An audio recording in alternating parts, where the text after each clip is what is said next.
What's good, everybody? Indrid here, giving you an in-depth guide, this time for Pearl. Pearl is an absolute beast. Make sure to check out this guide to find out how to dominate the arena.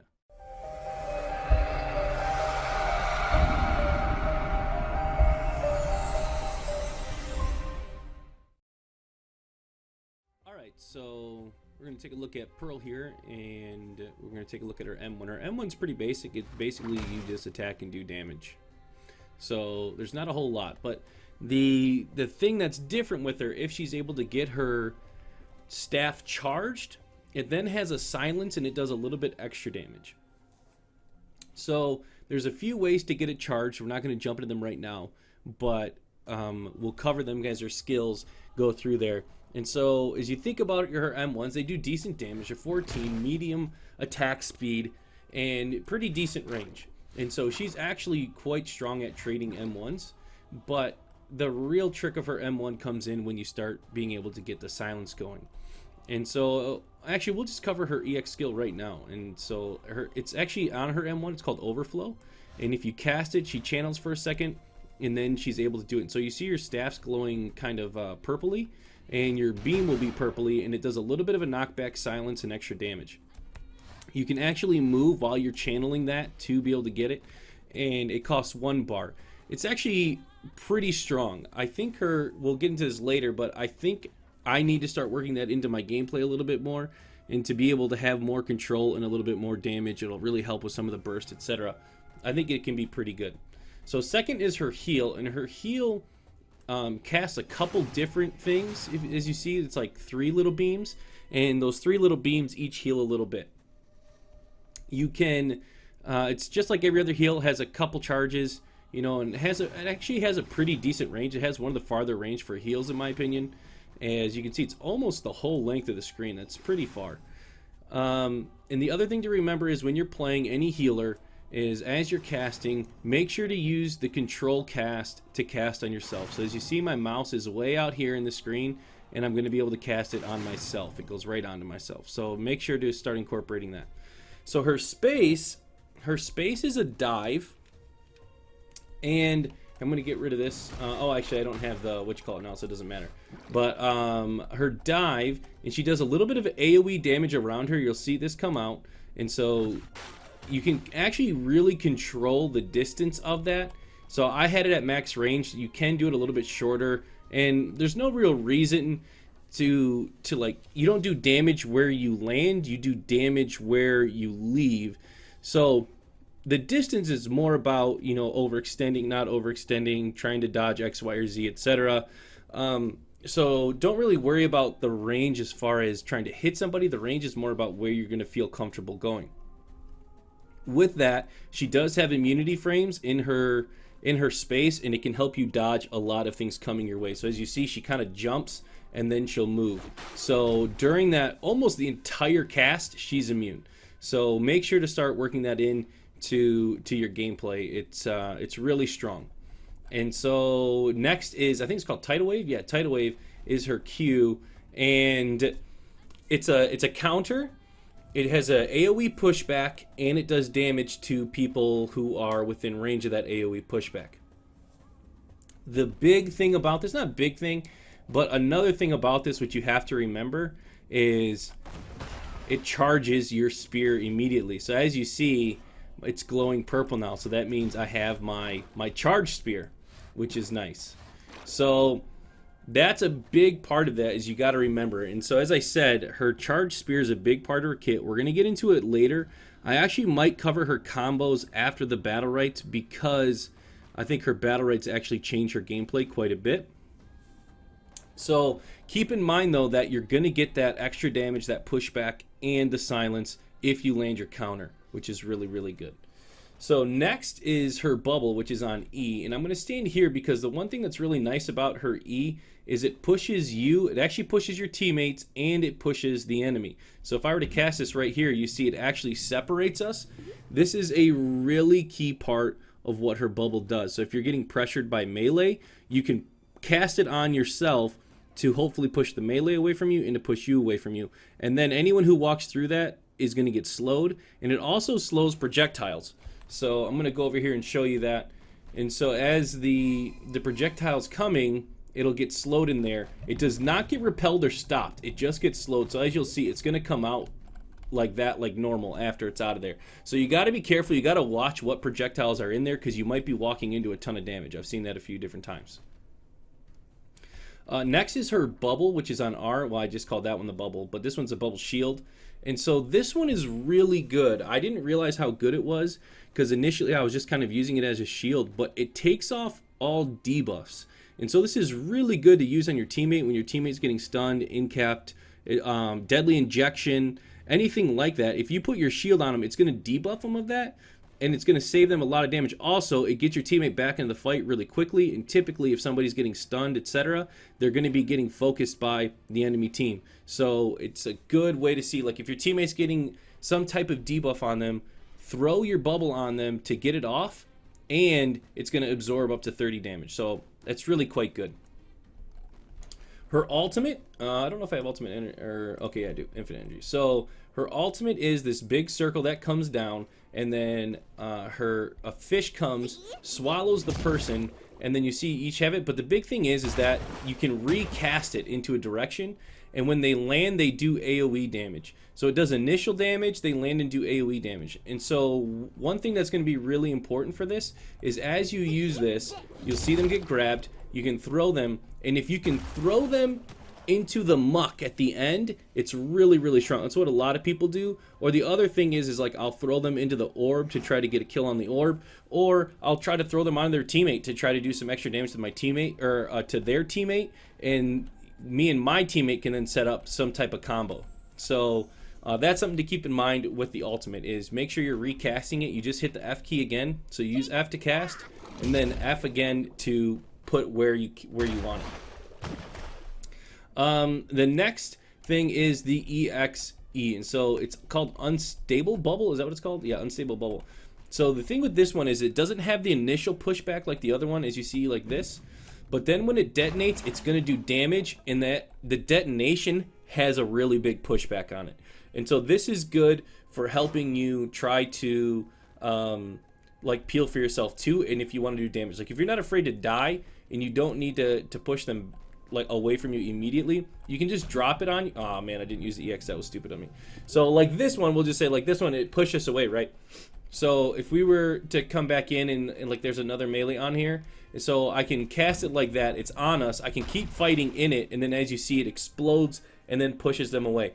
So I would really work on trying to work that into your repertoire. It can be really quite strong. So as I said, I'm actually going to transition to Battlerites right now instead of going to combos, because her Battlerites really change her play a lot.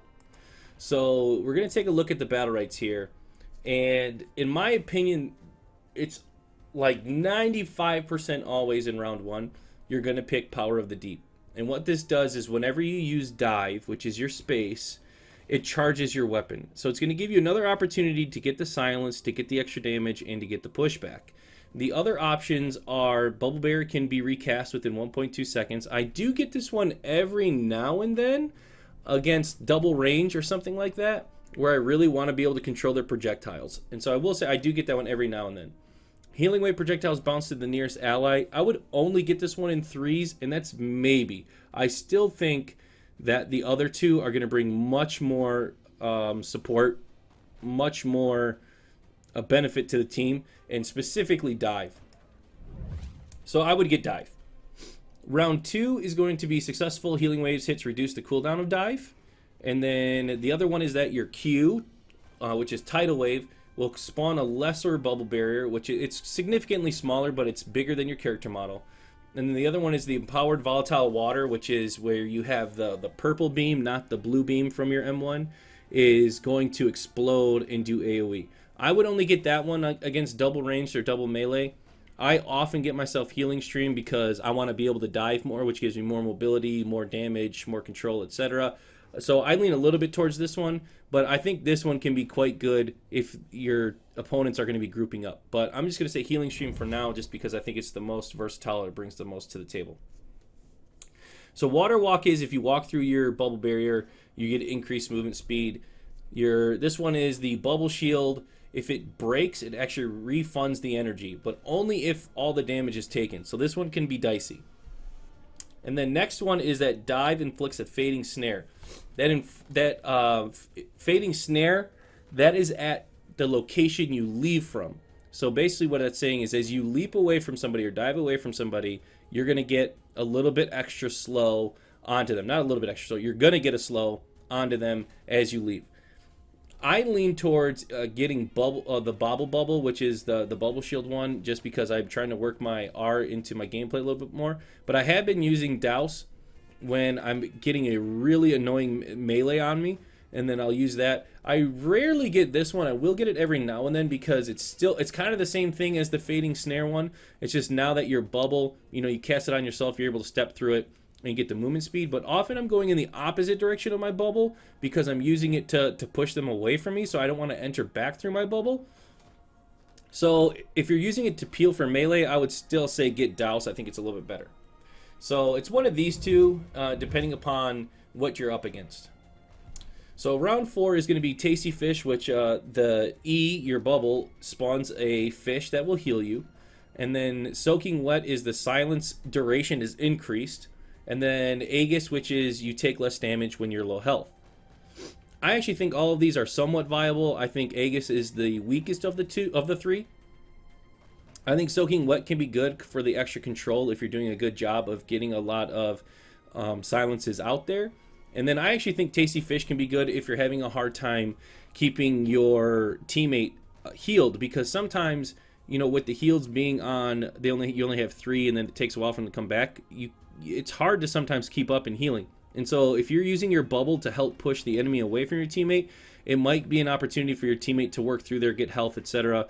I don't know. I go back and forth, but I really heavily lean towards Soaking Wet.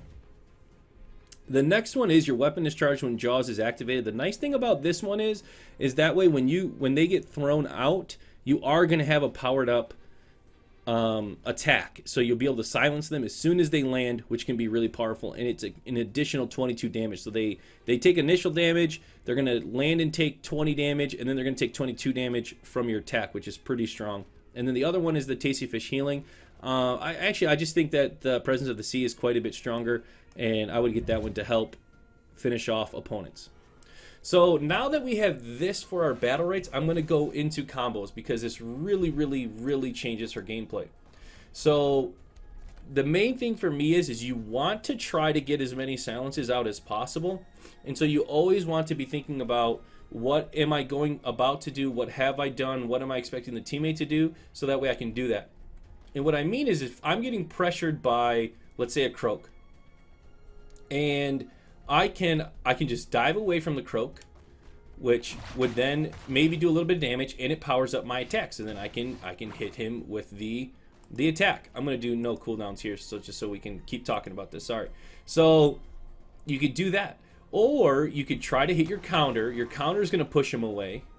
You're going to get a silence attack off. Then you dive away, and you get another silence attack off. That's what I lean towards a little bit more, is trying to do the counter into dive, and I just think it's pretty strong. The other thing is if you're working in actually charging it up with yourself, and I'm having a hard time doing this personally because I feel like every time I do that, I then am taking heavy pressure, and I end up using my counter or my space, and I end up not wasting it. It's never a waste to do it if you're going to survive. But I always feel like, dang it, I didn't get that auto attack out that I wanted to get out, and now I kind of wasted the 25 energy. So you gotta take a look at that, like work that into your gameplay properly. And so the big combos to me is if you can, you counter, you get the hit, you do the damage, and then you're able to dive away when they come back on you and do the damage. And that can be some pretty significant damage. Her M1s in general already do decent damage, but now when them powered up, they're doing 20 damage. So you have the opportunity to do, let's see, the counter does 16 damage, right? So you're going to do 16 plus 22. So then you're going to hopefully hit them with your space, which is 12, and then hit them with another 22. That's a lot of damage. I'm not going to do the math right now. I might add it in the video. When I edit it, I might not. But that's over 50 damage. That's really good damage if you're able to pull that off. And so try to work that in as much as you can. And so even if you do half of those combos, it's really good. So if you know you're going to hit the counter, just hit the counter, boom, 16 damage and another 22. Really, really good. Even if you just hit the space, you space away, you now have the dive charge. That's going to be, what was it, 12 damage, right? Yeah, 12 damage plus an additional 22. That's really good damage. You're doing almost 40 damage to them in the span of just like a second. And so you really got to be tight with her. You have to aim really tight. You don't want to miss at all, because missing one of those charged up shots are going to totally bum out your game. It's going to slow down everything you're doing. So try to do that. So the other thing that you can do, if possible, this one's a lot harder, is if you're able to get an ultimate, you ult and you get them somewhere, and maybe somehow like your teammate killed the orb, or you're able to grab a couple of these as you're going around or whatever, is if you can ult, let me see if these are, no, I think all of these are going to die, but if you can ult, right, you'll recast them, and then if you can EXE here for them to land in, I did it a little bit too soon, but if you could see that, that is huge damage. So that one's a little bit more rare, but it's still really good. Another thing you can do is just use your normal E. So if you do get the ult, is you ult, because normally your E pushes, right? So we're going to throw them there. Oh, and then, oh man, why didn't my E go? My E's not going on. Oh, I'm hitting R like a dummy. Okay, my bad, my bad. I'm hitting R.